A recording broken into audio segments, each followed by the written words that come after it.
In high school, you should be honest with yourself and take the hardest classes available that you're interested in and do well at them, especially over time. So for example, at the beginning, if you do, your freshman year, you're trying things out, you're taking hard magnet classes and you get like a B or a C or whatever, don't fret, because I think what's more important is that you can get the B or C, of course, still try your best, but then your sophomore year and junior year and senior year, you can tell a story by showing progress, right? So you can be like, oh, even though I got the B's and C's my freshman year, my sophomore year, I still took hard classes that I was interested in. If anything, I took classes that were even harder, and guess what? I got A's in them and I improved now. So what's really important is that, you have that upward trajectory. That upward trajectory can be shown by taking harder classes, by taking classes that are more interesting to you, and doing well in those classes. Those are the main pieces, but if you want to hear me elaborate, please stick for the video, because what's up, y'all? My name is Arnold, and I recently graduated Yale with a double major in theater and poli-sci on a full ride through the Yale Single Choice Early Action Program. And if you want help during this busy college application season, whether you're a high school student or a middle school student, or heck, even if you're in college, let me know. I have a Fiverr website, I have a digital store, I believe. I also have an email, arnold.setietti@aya.yale.edu. I'm trying to be your internet big brother over here to help you out with the college process, whether you need like a mock interview session trial or college consulting advice or essay advice, whatever it is, or if you just want to chat, just let me know. But here's your in-depth, slightly rambling guide on what to consider when choosing high school classes and getting into the Ivy League eventually. So the first thing to note is that even though the college application process is holistic, which means that, you would get into a college not strictly based on grades. It's going to be because of, your overall fit, your essays, your recommendations, your test scores, the classes you chose, all that stuff. If we're gonna be honest here, college at the end of the day is an academic institution, so grades are a huge and important piece of the pie. The only reason why people tend to say grades aren't important is because, especially for Ivy Leagues and top schools or whatever they call it, a lot of the kids who get into those, or a lot of the kids who apply to those rather, already have really good top tier grades. And what ends up happening is, hey, we have thousands of kids with top tier grades, right? A's, A pluses. We only have a certain amount of seats to allow the kids to take, right? I said that was so redundant, that was so wordy. How do we differentiate the kids now that all their grades are top tier? I know that's a slight harsh reality, but it still doesn't take away from the fact that you need to get good grades in the first place to get into an Ivy League. Which is why I hate to say this, but I also want to be very real with y'all. If throughout all 4 years of high school, your grades are bad, it really depends, but for the most part, I don't really think any amount of like essays or extracurriculars or recommendations can really, change the outcome of you getting in, because the reality is there are a lot of people who've been through, a lot of hardship, but they've still been able to, excel in terms of their extracurriculars and their story and their grades. And I don't mean that to be snobbish. I just think that there's a lot of false advice online, and I'm guilty of, being overly optimistic about that. But the reality is, hey, you know what? Grades are super important. You have to get really good grades, but hey, guess what? There are strategies you can implement, as well as, a certain mindset shift that you can use. The number one thing is that every single thing is based on context, right? So when admissions officers look at your grades, they're gonna get a school report from your guidance counselor, right? A school report is essentially a document that says how grades work in school, what classes are available. For example, in my school, we had what we called regular classes, and then a magnet class is weighted more higher, and then a magnet honor class is weighted higher than that, and then an AP or an ECE, early college experience class, is weighted higher than that. Which means that if you get an A+ in any of those classes, it would go from a 4.6 in an AP class, and then a 4.4 for magnet honors, 4.2 for magnet, and then a 4.0 for regular. If that doesn't make sense, comment down below. But yeah, context is super important. So I recommend that you set up a meeting with your guidance counselor to talk about, okay, what classes are available, what classes would you recommend for me? Because, they ultimately have insight on every single class, every single difficulty level, even the niche, elective classes. It's just great to understand, from somebody who's literally getting paid to look at the classes and help students with the development, of course, unless they're bad. But luckily I had some really good ones, even though I was in like an underfunded district. Talk to them because they have a lot of context with the other students, which goes back to the point that ultimately you're getting compared to, even though I don't like thinking of it like a competition, but realistically, your grades in classes are being compared to your peers, right? Like let's say you and a friend from the same school apply to one college, and they see how, okay, you guys both have the same resources, but your one friend constantly challenged themselves with the top AP classes, and even though you also had those same classes, you decided to take the easier ones, you know? Based on that context of your school report, it doesn't really look so favorably towards you. So the action item would be to talk to upperclassmen, talk to the guidance counselors, see what classes are available, see what interests you, you know, just to like, you know, have that open mind, see what's available, and definitely make sure that you're taking advantage of what you have. The next thing is an obvious one, but you'd be surprised at how many people forget this, but it is to make sure that all of your high school academic requirements are met. For example, in my school, every single year they wanted to make sure that you took at least one class in the core classes, right? So that would be English, history, math, and science. So the action item for this is once again to look at that brochure. I'm pretty sure that your guidance counselor and teachers, you know, ask them, email them for that brochure, for that report that shows every single class available based on, you know, your grade, 9th, 10th, 11th, 12th grade.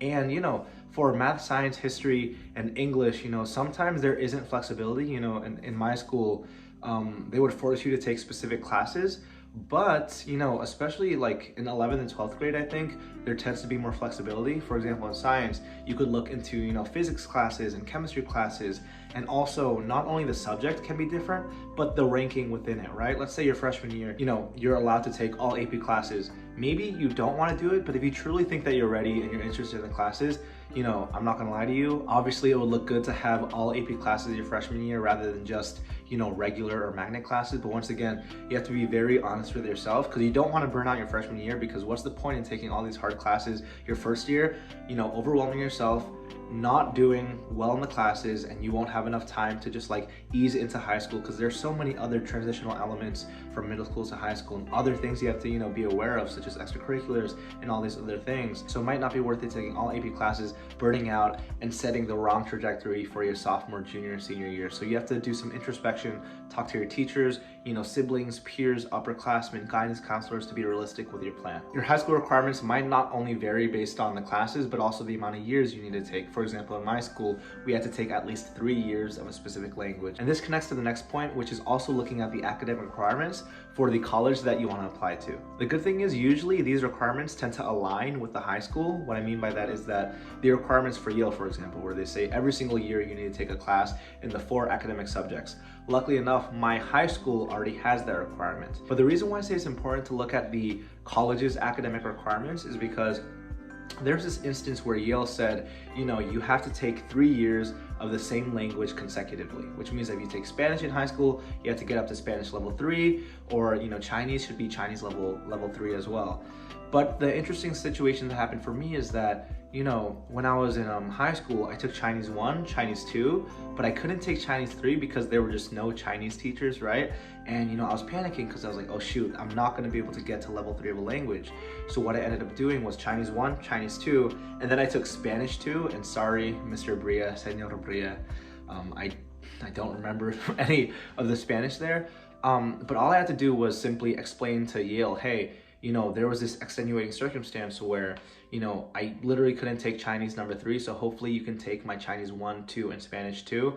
And once again, this is why I say context is super important, because, you know, I told my guidance counselor and teachers to tell that to Yale, you know, and I also put it in the additional information section when I was applying to Yale. This is why I think it's important to look at both the requirements for your school that you want to apply to and your actual high school. The next thing is to not forget the prereqs, and this works in 2 ways. One way, I know that when going to Yale, if I wanted to take any high-level classes, there were some prerequisites. For example, I would have had to take AP Calculus BC in order to take a specific math class at Yale. So if you know for sure you want to do a specific subject, maybe you should do research on that. But to be honest with you, most people don't really know. I didn't even know what exactly I wanted to major in. But in high school, you should also be aware of that. Like, let's say you want to take AP Physics one day, right, in your junior or senior year. You have to make sure you're taking the right prerequisite classes to get to that point in the first place. Because if you do it too late, it can mess up your schedule. You know, you might end up taking AP Physics way too later in your curriculum, or you might not even be able to take it at all. So just having that proactiveness, I think, is super important, of like talking to the guidance counselor, looking at the available classes, and once again, not stressing out too much, but trying to be strategic with the classes. The next point is a little bit of a cliche one, but a lot of people overlook it, and it is to choose the classes that interest you. I think that you should have an open mind, right? Even if a class doesn't seem as interesting, I think you should try it to see what it's like. I know that the high school process is a little bit more different. It's a little bit more strict and rigid with what you can and can't take. But part of telling your story as a student, as a human, as a person, and something that is super useful for like Yale, for example, when they are, choosing kids to recruit to their class. That was a very weird way of putting it. I want to be able to see, okay, this kid really loves history and math, and I can see that, okay, he took AP Calc here, he did AP Government here, and he did well on the AP exam here, he did really well on for the grades here, he got A's and A+s here. Oh, and his letter of rec is also from that same AP Government professor.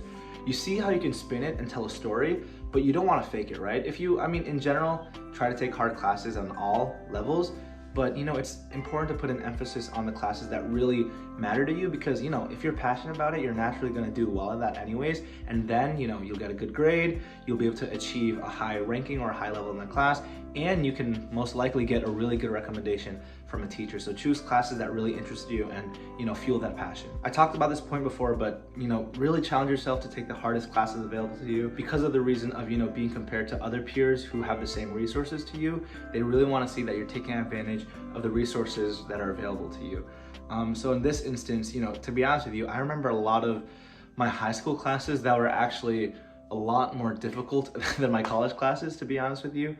And even though I wasn't much of a science person, I still challenged myself to take AP Chemistry and AP Physics because, I wanted a challenge. And another important quality that these colleges have is, intellectual curiosity, academic rigor. Are you willing to, persevere and challenge yourself and do well in that? So, of course, it's important to choose classes that interest you and take the high rankings, the high levels of those, but also challenge yourself and be open-minded to other classes. And, instead of taking a magnet version of the class, take a magnet honors version of the class or an AP version of the class. So you have to do some introspection and talking. Once again, I'm going to say this a lot, talking with the teachers and guidance counselors, and see, which classes you want to take, which classes interest you, and then seeing the rankings for it. Maybe you can take AP classes in physics and math, but magnet classes in history and English. You got to be honest with yourself and your capabilities and prioritize the ones that you genuinely love. And also another thing to consider is that, once again, the harder the class is, the better the weighting system is for the GPA. So that's something to consider. The next thing is obvious, but do really well in the classes. This is self-explanatory. Ideally, at the end of the day, hopefully you're in like the top 10 to 15%. Once again, I don't want to make it a competition, but in terms of numbers, because I said, Ivy Leagues are, academic institutions, as long as you're within that top 10 to 15, maybe 20% range, that's really good. It doesn't make too much of a difference if you're rank 1 versus rank, 7. But at the end of the day, it depends on the context of your school, right? For example, what if your school has over 1,000 kids? Or what if your school is only a small class of 20 kids, right? It's very context dependent. So the best thing I can say to this is truly don't compare yourself to others. And if you follow the other steps, in this video, you'll be taking classes that interest you, classes that challenge you, do well in them, you'll be pushing yourself. It doesn't really matter about what other people are doing, because at the end of the day, that's the admissions office's job to look at it. And once again, they're not actually comparing you to another person, because grades is one factor, but ultimately don't compare yourself to others and do well in the classes. The next thing is, you have to do well in them, but at the very least, have somewhat of an upward trend, which I talked to in the beginning. It's really important that you can tell the story that, hey, you worked hard, you persevered, you still took hard classes, and you were able to grow. Because having that ability to grow and change in the face of adversity and have that growth mindset is super crucial, in colleges wanting you, right? Because they want students who are going to be, the trailblazers and who can, what's the term? Break new ground, if that's a term. So having that upward trend is really important in terms of grades. The last thing is to remember, I know this is a bit hypocritical, but grades is only one factor of the other factors. So while you're getting good grades in classes that interest you, also make sure that you're developing relationships with the teachers and also your students, your friends, You're going to spend at least 4 years with these people. So have a really good time, be involved in extracurriculars, Start working on your essays early, start doing your research, and just truly just have fun. Grades are important, but as long as you are intentional about it, I think you'll be fine. Thank you so much for bearing with me in this rambling video. Let me know if you have any other questions. Hit me up down below, whether it's a comment, an email at arnold.city@ia.yale.edu, or hitting me up on Fiverr or my website. Let me know, and I'll see you in the next one.